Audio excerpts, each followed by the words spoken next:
یہ طریقہ سکھایا گیا ہے کہ جب دعا کرو تو یہ کہہ کر پکارو اللہ میاں کو کہ اے میرے پروردگار، اے ہمارے پروردگار، کیونکہ یہی صفت ہے باری تعالیٰ کی ربوبیت، پرورش کرنے والا، تو اس کا واسطہ دے کر دعا مانگی جا رہی ہے۔ جب کسی سے خطاب کیا جاتا ہے تو اس کا ایک طریقہ تو ہوتا ہے کہ اس کا نام لیا جائے،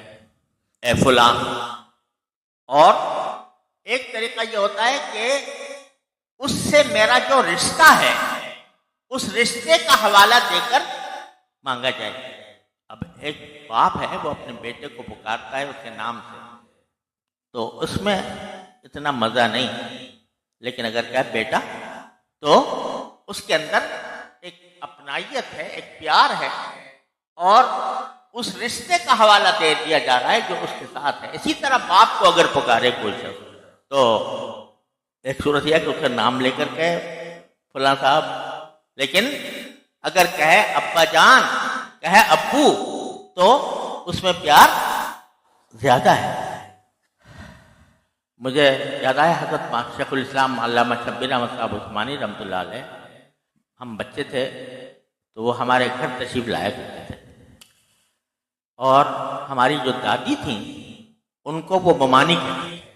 یعنی وہ رشتے کی کوئی ممانی ان کی بنتی تھی، تو وہ حضرت علامہ کو بیٹا کہہ کر خطاب کرتے تھے۔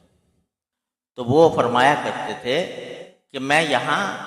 اور کسی مقصد سے تو آتا ہی ہوں، لیکن یہ بیٹا کا لفظ سننے کے لیے آتا ہوں، کیونکہ اب مجھے دنیا میں کوئی بیٹا کہہ کر پکارنے والا نہیں۔ تو وہ